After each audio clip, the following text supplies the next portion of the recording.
Good evening, everybody, and thank you very much for joining us. We are still having attendees joining us fast and furiously, so if you don't mind, we'll give them 2 or 3 minutes just to come online. In the meantime, I'll play you a short video.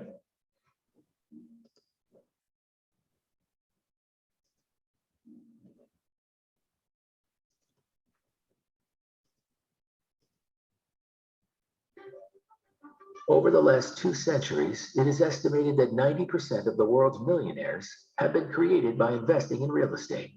And most will agree that owning the local medical office building or rehabilitation hospital, or even a prime CVS pharmacy building, would be a great place to grow your long-term wealth. The fact is, most of these assets are mostly out of reach to average investors. Not only is it super complicated to source, evaluate, and manage these highly specialized commercial assets, but it requires significant amounts of capital. OrbVest provides the solution. We make investing in the most sought-after medical real estate simple. OrbVest is not a rate or fund, where fund managers decide for you. We carefully curate medical office buildings that we think you will like, grade them according to the risk level, and you get to choose where you place your hard-earned dollars. We take the unknowns out of the equation, put the power back in your hands, giving you the ability to build your own portfolio over time, selecting the state, the city, and the risk level that works for you. Our investments generate regular dividends paid on a quarterly basis, creating annuity income and long-term wealth. But the really exciting benefit of owning a part of an OrbVest medical office building is that you get to share in the capital growth of the building over a 3 to 5 year investment term. Our overall internal rate of return, or rather average income per annum, on investments that we have sold at the end of their term, has returned a minimum of 11% per annum to investors. So how do you get started? Log on and register your details online. If you need help, keep an eye out for our useful assistant that will pop up to assist you, manned by one of our helpful support team. Select a building or portfolio of buildings that you would like to invest in. We do the rest.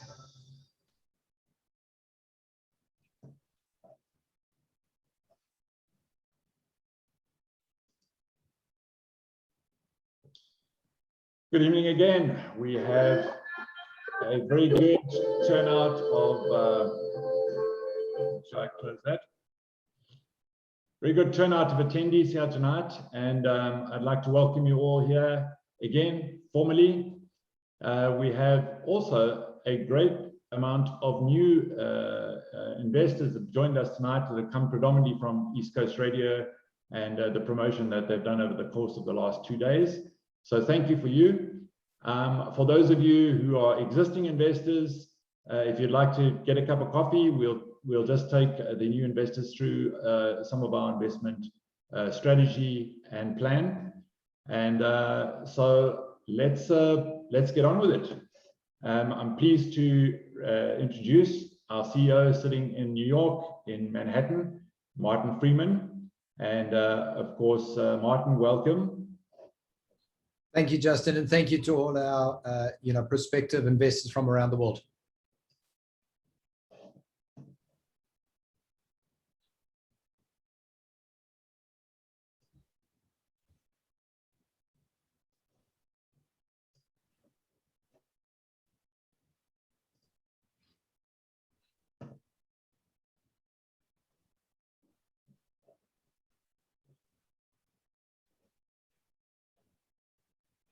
Are we having technical issues, Justin? So we'll be with you in a second, Martin. So maybe I can just kick off in the meantime, Justin, and just say that as we take you through this webinar tonight, we're going to be covering a lot of ground. We normally just launch one deal at a particular webinar. Tonight we are launching 2 brand new projects, and certainly one is what you would know as a standalone deal, and that is in Cincinnati. And then the second one is a portfolio. Both of these are brand new, so we're very excited about getting going tonight and bringing it to everyone, not only in South Africa, where a lot of our investors come from, but for the rest of the investors in our other countries around the world. Great, thank you, Mart. So just before we kick off, unfortunately a disclaimer. Please, we do recommend that you obtain prior independent legal and financial advice before making any investment. This presentation is for information purposes, so bear in mind that a lot of our figures are forward-looking, and past performance does not guarantee future performance.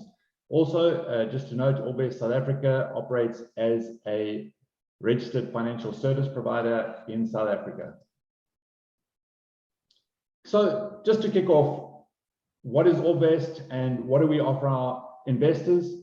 First of all, we are a hyper-focused company that invests, seek out, source, curate, and ultimately manage only medical real estate in the USA, and we focus on stable income producing assets. That is, we don't get involved in development or buildings that have any sort of risk. And I think just to give you a bit of insight, the company OrbVest was originally started by a group of people looking to find a home for their own funds to offshore, and they were looking for safe haven for their own funds. Obviously, it's grown way beyond that, but just to make absolutely sure that you understand that we are hyper focused only on medical commercial, and are very proud to have built a portfolio of buildings. In fact, altogether we've acquired 33, and tonight we will be introducing you to number 34 and probably number 35. So we've got quite a full house of presentation this evening, so I'm going to push on and give a little bit of introduction into who we are, OrbVest, and of course what we do. So just to give you a little broad outline, these are the attributes that we believe OrbVest has, and I'm going to touch briefly on each one of these independent components of OrbVest, the company, to give you an idea of what we do and how we do it. First of all, trust. This is not a small company, and Martin, perhaps you'd like to come in and talk a little bit more about your team. Absolutely. Thanks, Justin. So in terms of building a real estate company, it's so important that we have the various board and the subcommittees there to protect investors. And just so everyone understands that it's driven by the board, myself, Henny Lowe, and then we've got obviously James Saperstein, who is from the US. He's taken a number of companies in the biotech field to a NASDAQ listing. We've got Darren Jacklin, who is well known in Canada and works with a number of the large players on stock exchanges around the world, and a couple that are on their way to becoming unicorns. And Bharat Mehta, who we're very proud of in terms of his reputation in South Africa and his knowledge within the real estate sphere. And then, of course, we have the various subcommittees. And importantly, on the right-hand side, we've got an independent investment committee that is made up of individuals like David and Alan, who have been in the real estate industry literally their whole careers. David playing a pivotal role in a number of the big banks, and Alan, who has been involved with the banks and big turnaround projects. And so they bring a wealth of experience in terms of making sure that the deals we invest into are not simply just chosen and approved by the executive team, that they have full veto over any deal we do. And then, of course, onto the various subcommittees that make sure that the deals themselves are protected. And I'll mention people like Eric Gonzaga at the bottom, who heads up one of the large divisions of Grant Thornton USA. So it's a company steeped with a lot of deep experience, and that's something that we believe certainly goes a long way to protecting investors. The key question is, where on earth do we actually find these buildings? So from 2014 onwards, it was always the hypothesis that you need to go to areas with strong population growth and areas where the fundamentals are ticked. And that certainly is in places like Texas. Texas is not an oil state. It is certainly a very diversified state over the last decade and continues to grow in terms of its diversification.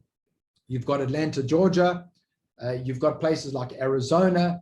You've got New Jersey and the Florida state. All of those are migratory type states, or states where they've experienced huge growth and where we've had our buildings over all these years, and they continue to perform superbly. And there, obviously, you see the two red dots, which is, or the squares, which is the offices that we have in the United States, people on the ground, myself actually coming to you from New York. And then we have our acquisition team in Atlanta, Georgia. We do also have other components of the team, which is we have our legal in Atlanta, and we also have accounting functions in Orlando, Florida. What also has transitioned since seeing this map is that recently those will know that we have acquired assets in Florida, in Jacksonville, and we're currently closing another one in Orlando. And then tonight, the big red star you'll see is Cincinnati. And so that just gives you a feel of where our buildings are. All of our buildings on day one, as Justin mentioned, are stable income producing assets. They generate income from the very first day. Think about a building with a strong tenant you acquired anywhere in the town that you live in, where you know that the lease is long and you know that you're going to be getting those returns and those profits, or what we call dividends, from day one. And in terms of the sector, as you can see, historically, it's been recession proof. And we were really put to the test when COVID arrived and the pandemic. And the one thing that certainly was pronounced was that there were a couple of winners in those niches. And that is not only healthcare. If you were online or logistics, you certainly emerged with great success. What we've seen since COVID is that a lot of smart money in the United States has moved into the healthcare and continues to flood into it, because America is awash in cash at the moment. And certainly they're looking for good, stable returns. So that just gives you a feel of the sector.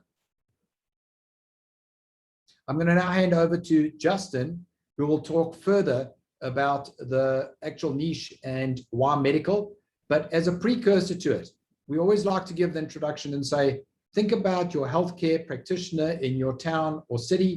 Think about a doctor or dentist, and how many times have they actually moved in the last 10 years? And pretty much wherever we go in the world, in our 20 countries, it's always the same answer: once or never. Against that backdrop, you have profitable practitioners in these buildings who sign long leases. Justin, over to you.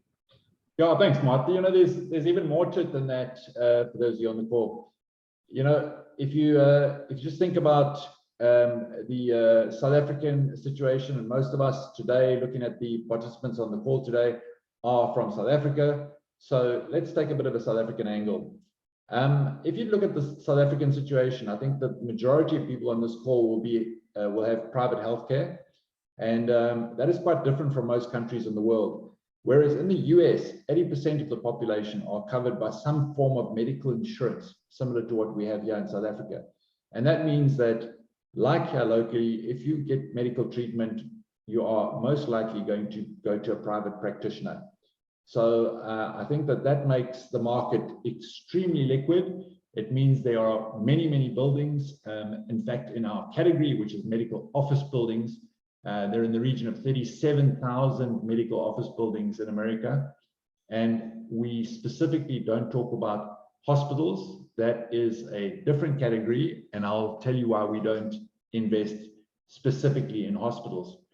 But let's just think for a moment about medical in the US and what drives medical. First of all, when people get older, and I think that the demographic is 65 years and older, they visit a doctor or medical practitioner or require medical assistance 5 times more than somebody in the demographic below 65, which is a fantastic number. So obviously we seek out areas of the United States where there is a migration from north to south, where the aging population is moving to. And if you remember the graph that we showed you earlier, or the map, you'll notice that we're in what's called the sunshine states or the smile states, where older population are moving to.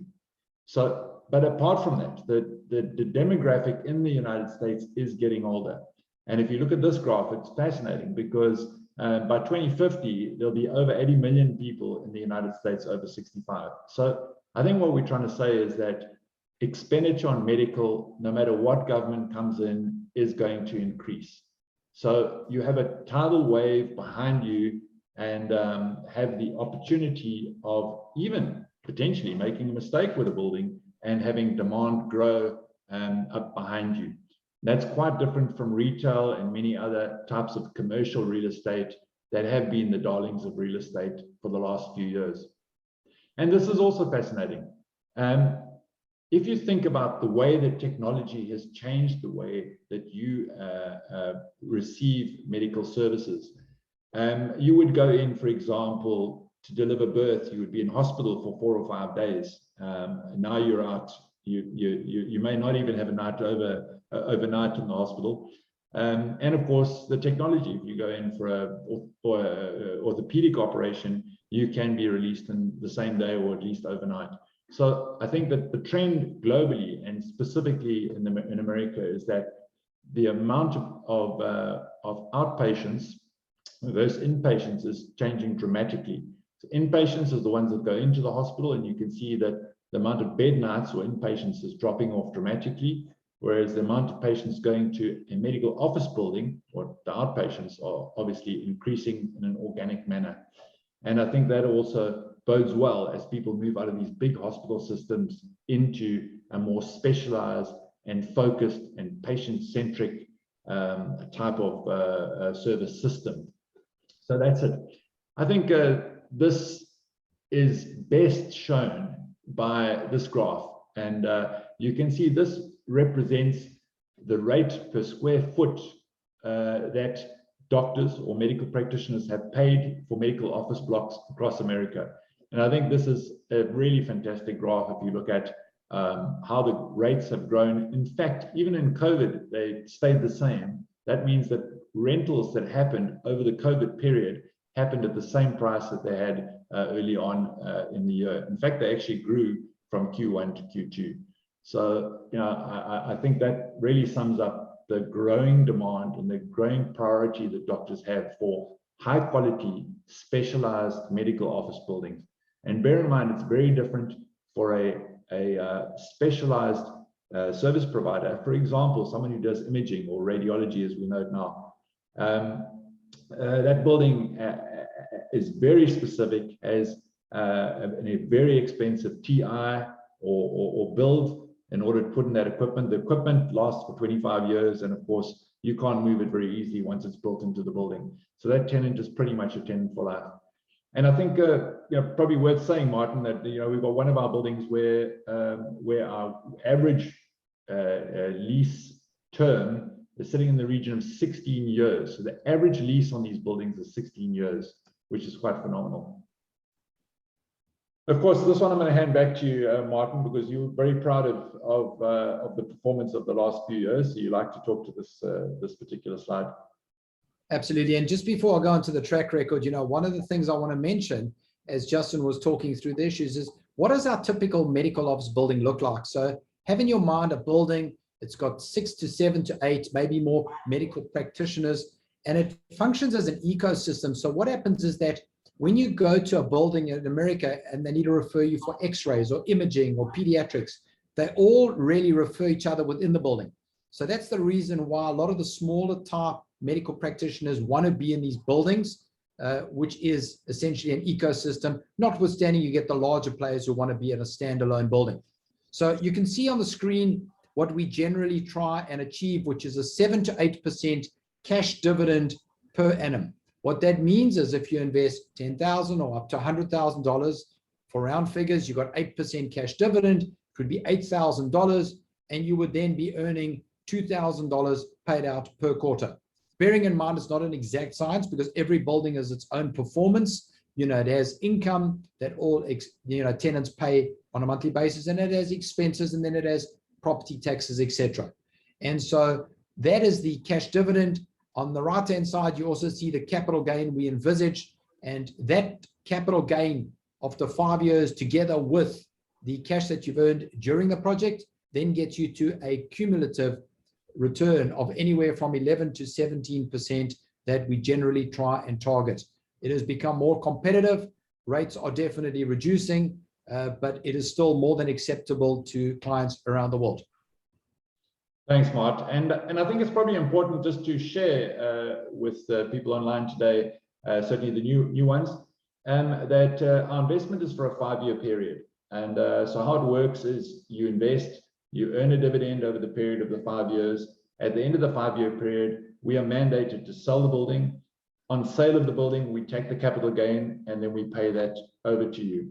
And I think one of the other things that is super important about our model, makes us very different from the conventional REITs or funds, is that we are aligned to you at the end. We do not make our profit during the process, we make our profit at the end. In other words, our share of that capital gain is really what motivates us. And of course, that drives the business.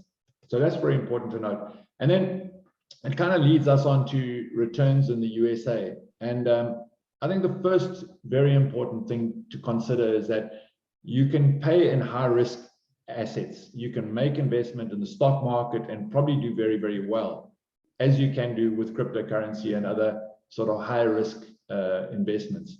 I think certainly when we looked for a home for our own funds, we wanted to find something that would grow and that would be safe. And so we look for real estate. We know real estate, it's bricks and mortar, we can kick it and see it, and it's always going to be there. We looked at the income that the real estate can generate, and we decided obviously that medical, because of these long leases and these specific fundamentals, that's good for medical tenants. We decided to focus on this particular sector. And remarkably, it is actually a very good return in America. In South Africa, we're familiar with getting 6 and 7% on our rand, but obviously you've got to understand that over time it is probable, and I'm going to use that word, that the rand will devalue over time against the US dollar. So if we take 2020, which, as you know, was a terrible year, overall, the US real estate REITs were underwater. And certainly when we did this, they were sort of 5% underwater. So that is a traded, listed US REIT, including the capital value and the yield lumped together in an index. US 10-year bonds appreciated towards the end of 2020 up to 1.63%. So if you want the most secure fixed term investment and you put your money into a US bond, you would earn 1.6% in America. The US listed property segment, and this is yield only, the yields were 3.38%. US healthcare real estate, in other words, all of the healthcare real estate bundled together, did slightly better at 4.42. And of course, during 2020, as Martin alluded to earlier on, we were able to pay 8% on average on our portfolio to all of our investors, and 7% on our lower risk diversified product. So, you know, I think that's the most important thing for us is that we are able to generate the returns for our investors and of course for ourselves as co-investors.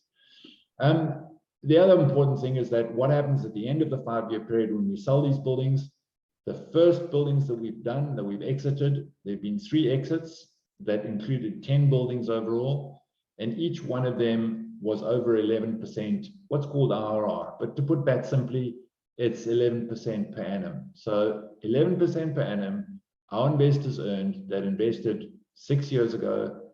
And if you include the appreciation of the dollar against the rand, they did very, very well on their money over that period.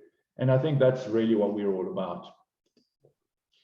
I think finally, just to give you an insight, we have made it super easy. And I think that's what we're all about, Martin, is to make it very easy to do this very complicated thing, which is taking your money from anywhere in the world, South Africa or China or Brazil or Israel, and making a real estate investment in America without having to set up a local company and having local accountants and everything to resolve it. The other thing, of course, is tax. You get withholding tax and capital gains tax and all these things to take into consideration. So we're trying to make it as seamless as possible. It's not perfect. It's not like making an investment locally on a local investment platform, because you are moving your money internationally, but it's all available on our platform. Every bit of communication, every bit of everything is accessible at your fingertips to make an investment, to pull a report and see where your money is at any one point. And I think that's pretty cool. But let's get on to the real subject of today, Martin. Medical 34, our 34th building in Cincinnati, as you pointed out on the map. Not normally a state that we would invest in. purely because it's Ohio and it's not within our Sunshine States. But this city is pretty remarkable. So guys, and I hope some of the old investors are back here with us now. Quite a fascinating city, really, in Ohio that we wouldn't, as I say, normally have earmarked because it's not a growth state in the US, but this city certainly is.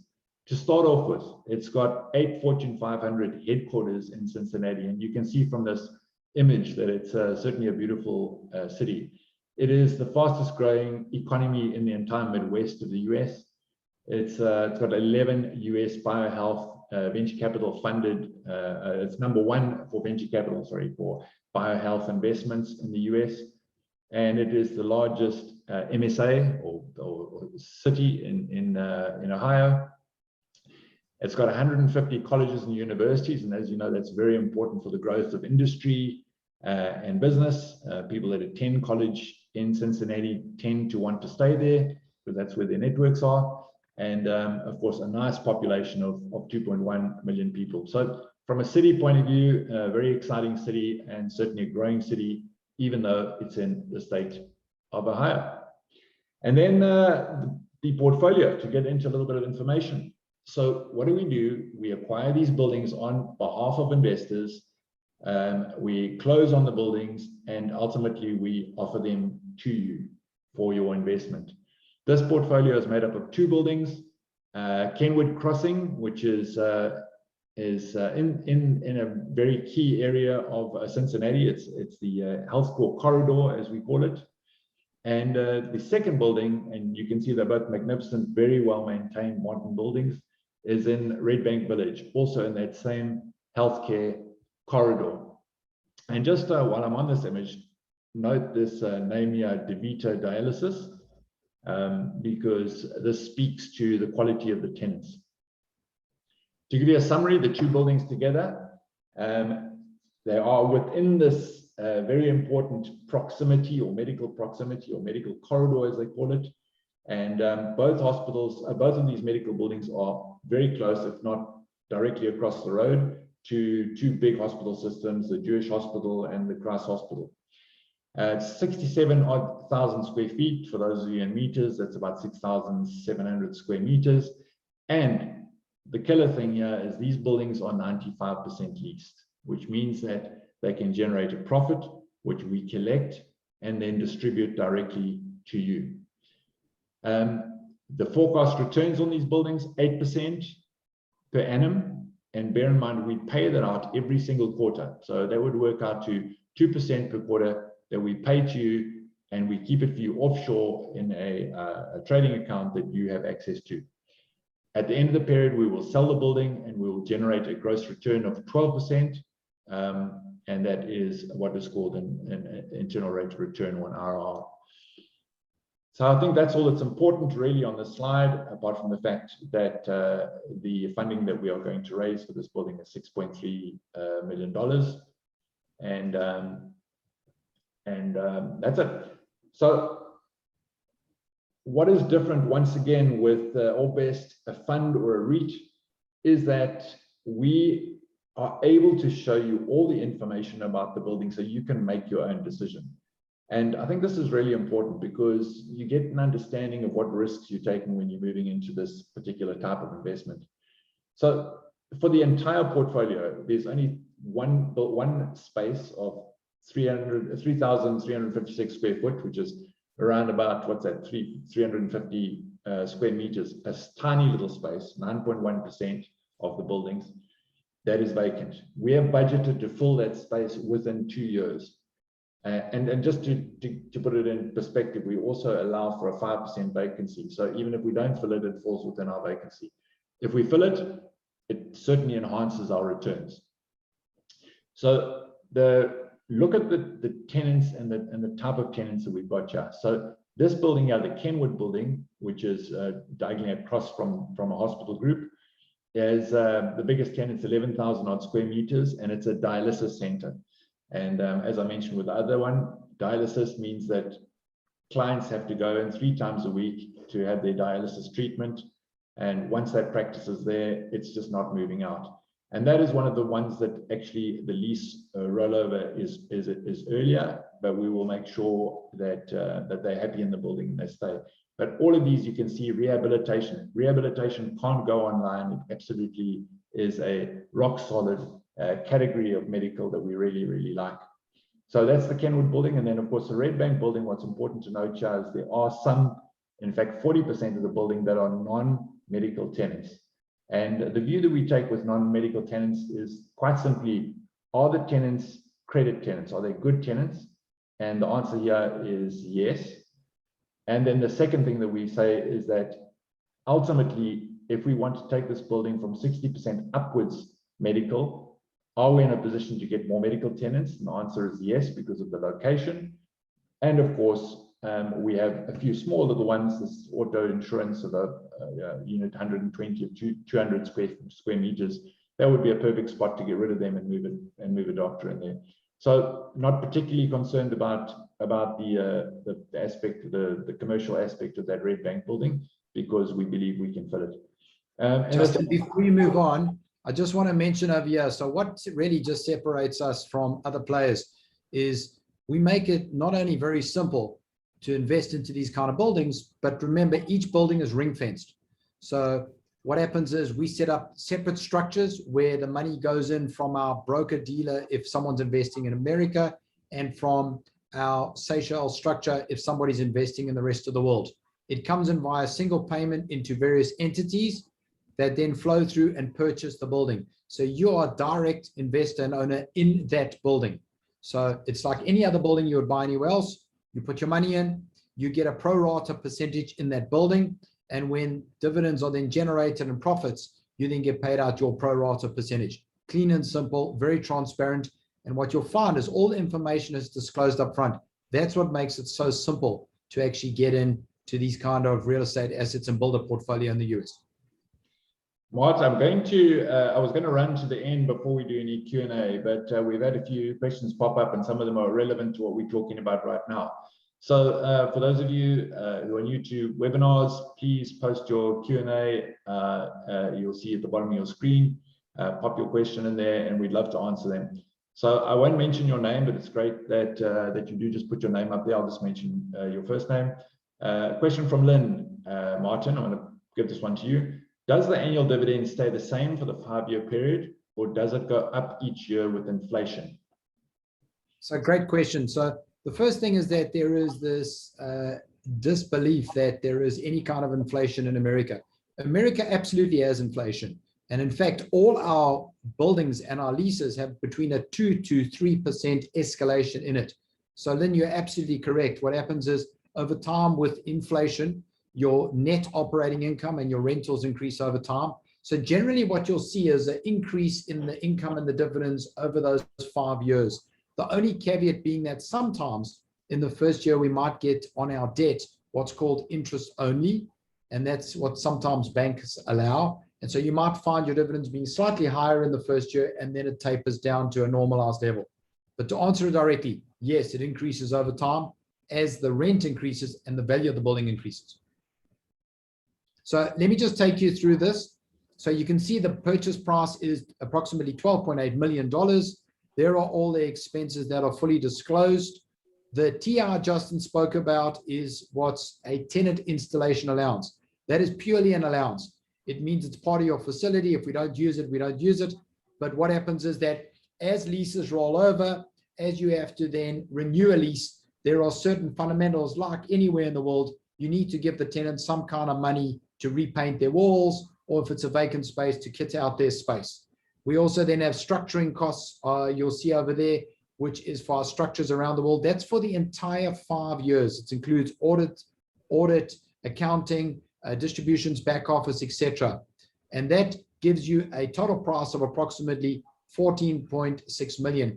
What's important to note is we then split that, and that goes into 2 components, which is debt on the building of approximately 65%. You're seeing over there a 56%. We don't believe in going past 65% so that your buildings are safe. We certainly have learned from prior downturns, you need to make sure you don't have your buildings too heavily geared. And then the remaining piece of $6.2 million is essentially split between the $4 million of normal investors, and then we have $2 million of larger investors. And then just a little bit of the other information. What we also have is a hurdle rate of 7%. That means we as OrbVest do not earn any money until you essentially get your 7% first. And you can see the split above that, and also the split when we exit the deal. And so that's high level what happens. If we move on to the next slide, Justin, you'll see actually the actual returns in terms of an example. Here you can see if somebody had to invest, what your returns would be per annum. And we really are thrilled with this building, because at the moment right now, you can see returns are coming down slightly given the competitive nature of people moving into healthcare in the United States. But we really are thrilled that we're back at the 8% on this particular deal, with a total return to investors pre-tax of 12% over the 5 years. And so that's pretty much how it would look if you had to invest into this deal, regardless of the amount that you invested. Great, Mart. I'm going to throw out a few questions again to keep it nice and fresh. Debbie asks you, is there insurance on the building and protection of income in case the building is destroyed, for example, by fire? 100%. In fact, there are a number of parts of the insurance. The first thing is you have title insurance. When you acquire the building, there is actually an expensive policy that goes along to make sure that if there's any wrong payments, if there's other loans that the transferring attorneys didn't pick up, they have insurance. And then naturally, the insurance on the building itself is absolutely crucial during the term. And that is certainly asked for and insisted on by the mortgage lender. Okay, a question from Brian. Are dividend payments all kept offshore? And what, if any, are the tax implications? Maybe I'll take the one, Mart. So, Brian, yes, absolutely. The structuring that we came up with after doing this for 3 years was actually to use a listed entity running out of the Seychelles called the Merge Exchange.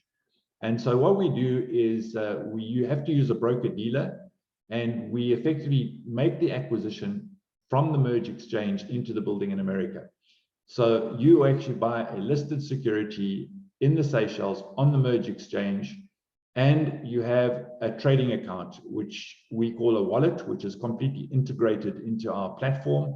So you will be able to see your dividend payments arriving every quarter into your, what we call wallet. You can withdraw them out and repatriate them back to South Africa or wherever it is that you are living, or alternatively, you can leave them there or make a reinvestment, which of course we encourage. So I hope that answers it. And the tax implications are that we managed to resolve all of the tax issues. We pay all the taxes in America, and the funds that arrive in the Seychelles are effectively tax-free in the Seychelles. And I think I need to be very clear on that. If you are a resident of any country in the world, you will be required to declare income from foreign earnings. And that means that if you're a South African, you will have to pay income from foreign earnings, and it's dividend tax, not interest. So at worst case scenario, you'd be sitting at a 20% tax liability if you declared that income. But bear in mind, this is an offshore company, and your investment is not made in rand. Your investment is made in dollar. It is effectively moved offshore, and your investment is not held in South Africa at all. So it's very much an offshore investment, not a proxy for an offshore investment. I hope that answers it. Perfect. Justin, I'm going to take the next one because I've got a smile on my face, which is we've got someone who said, is the investment open to anyone outside of South Africa? I'm from Swaziland and would like to know if I can invest. So 100%. We exist to help people from around the world. We currently have investors from over 20 countries. And the answer to that is that I celebrate every time we have a new country, and we do not have anyone from that country yet. And I would be delighted to welcome you as our first investor and add to our list of countries. So feel free to reach out to us, and we will make sure we give you VIP treatment.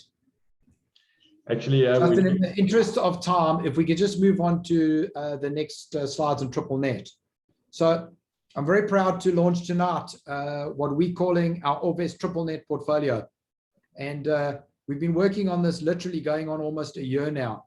And a triple net portfolio is essentially very similar to our ODH product, and I'll explain what that is. Over the last couple of years, OrbVest has received enormous interest from people that say, you know, I don't mind investing in a single building, but I wouldn't mind putting my money together and putting it into like a grouping of buildings to further diversify my risk and for you guys to do all the hard work. We trust you, we trust your record. And so what happened was last year we launched what's known as ODH, OrbVest Diversified Holdings, where from $5,000 up to $1 million, you could put your money into ODH, and we would invest then that small amount, a pro rata amount, into each one of our medical office buildings, our multi-tenanted medical office buildings. And certainly that attracted the interest of large family offices and institutions. What happened then is over the last year, there's also been enormous move by us to even look for further lower risk. And the lower risk I'm going to explain to you tonight. And that is that in America, you have very large players listed on the NASDAQ, most of them. For example, CVS and Walgreens. For many of you, you may know CVS and Walgreens. For those of you that don't, it's the same as, for example, Dis-Chem or Clicks in South Africa, but they are behemoths here. They do absolutely, you know, significant billions every year. They make billions. They have each one of them over 10,000 outlets, and they are dominant in every single town in the whole of America. You'll very seldom go into any town without seeing either a CVS or a Walgreens. That is them. Then, of course, you've got DaVita. DaVita and Fresenius are the two other big players in the dialysis field. And then you've got renal, you've got dental practices that literally are absolutely enormous. And what these players do is they'll take a single net building. And what that means, the triple net, is it means the tenant pretty much pays for everything. And I mean everything. Maybe the landlord has to pay for the roofing repairs and the parking lot, but it means that when they sign these initial 10, 15, 20-year leases, your income is so absolutely predictable. It is consistent with your taxes and other expenses that they may incur. And so we have been trying to get approval from the Merge Exchange to be able to list a portfolio of these assets together. These will encompass approximately 8 buildings. So people will be able to invest into them. We will then, as OrbVest, we will go and acquire these 8 buildings, just like we've done with ODH. And what happens then is that we will be delivering to investors returns of around 7% cash on cash and double-digit returns in dollars with incredibly low risk. So we're very excited to finally announce it. It's taken a long time to get our legals, our compliance together. Remember, in America, we're governed by the SEC. We're governed by a lot of other rules and regulations in all the countries we're in. And so it's taken us a long time. We're very proud to launch it tonight. And we believe that just as ODH was soaked up very quickly in terms of investor demand, so will our triple net portfolio. And these buildings should carry really significant brand recognition and low risk to our investors around the world. In terms of just the example, like we did last time, you can see on the screen 8 buildings. The 5.5 years is really just due to the fact that from the time we launch it today, you need 4, 5, 6 months to deploy all the money and acquire the buildings. And then we hold it for approximately 5 years and we sell it. Remember at all times, if we get great offers or there is a rationale that says we can make a profit sooner, then we'll sell it a little bit sooner. But we always like to give a start date and an end date so people know what they're investing into. In terms of the various parameters, cash on cash, what we charge, you can see it is certainly a very, very low fee. And I believe that we have gone above and beyond to demonstrate to people that we will align ourselves with the investors, that we will only make money when the investors make money. And that is generally, we make the bulk of our money at the end of the 5 years. So we've got to wait a long time to make sure investors are looked after first. And so you can see the returns on the screens there. Thank you, Justin. Great, Martin, thanks a lot. So I think, just in summary, this is a fantastic new product that we have where we're consolidating these 8 buildings together, and they are long-term lease with absolutely solid blue chip tenants. And I think the tenants are really quite fascinating. The buildings that Martin's working on in the US at the moment, the likes of the DeVitas, the Fresnius, that incidentally is a global company. I think it's listed on the DAX. So, you know, when you've got tenants that are writing checks for your rental, you know what your rental is going to be. And that's why we can be very specific about, if you invested $10,000, you would earn $350 in your first couple of months, because obviously it's the first 6 months. In the first year, you would get $700. We know we can do that because we know what the income will be from that building. So it talks to risk. And seeing as I'm on the subject of risk, Martin, I'm going to throw one at you. Debbie asks, it's predicted that the American economy is in a bubble that is about to implode. How would that impact the investment? So, Debbie, as I talk to you from New York at the moment, certainly there is concerns about the amount of money they've printed, but you know, we also need to remember, I was on a very important conference last week where they were saying it's not just America that's printed the money. I think every country in the world has printed money, including even South Africa. And so the US economy is really very buoyant at the moment. But let's talk about why specifically we're in healthcare and what potentially could or would happen. So the one thing is that our tenants, through all the up cycles and down cycles over decades, have proven the fact that healthcare and medical is resilient. In fact, one of the reasons why we actually got into it in the very beginning is because our partner, Henny Besuidenhout, who is well known in South Africa and has one of the largest medical portfolios off market, told us many years ago, he said to me that even during a recession, it's unfortunate, but medical practitioners do even better. People get sick, they're stressed, they go see doctors more. And so when you have people that have signed 10, 15, 20-year leases, during those up and down cycles, they still continue to make money. You know, unfortunately, if you have an operation that is required on your knee, no matter what happens, you're going to have to go for that operation on your knee. And also, don't forget that America is one of the few countries in the world very similar to South Africa in terms of its healthcare coverage. There is Medicare, there is Medicaid, and people pay a lot of money for health insurance.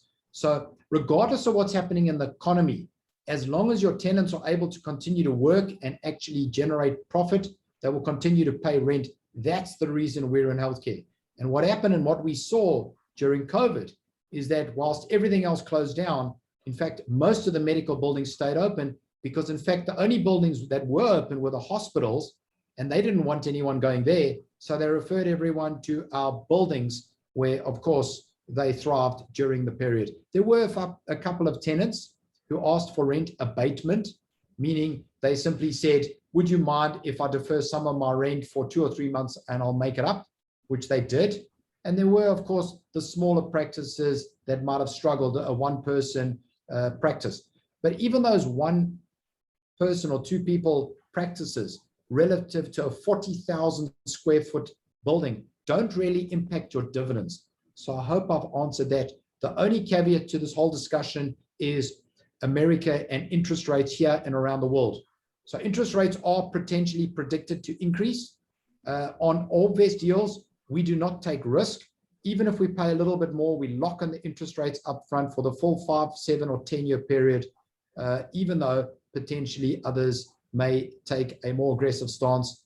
We rather prefer to be conservative and know that our investors are predicting their dividends during the holding period of 5 or 7 years.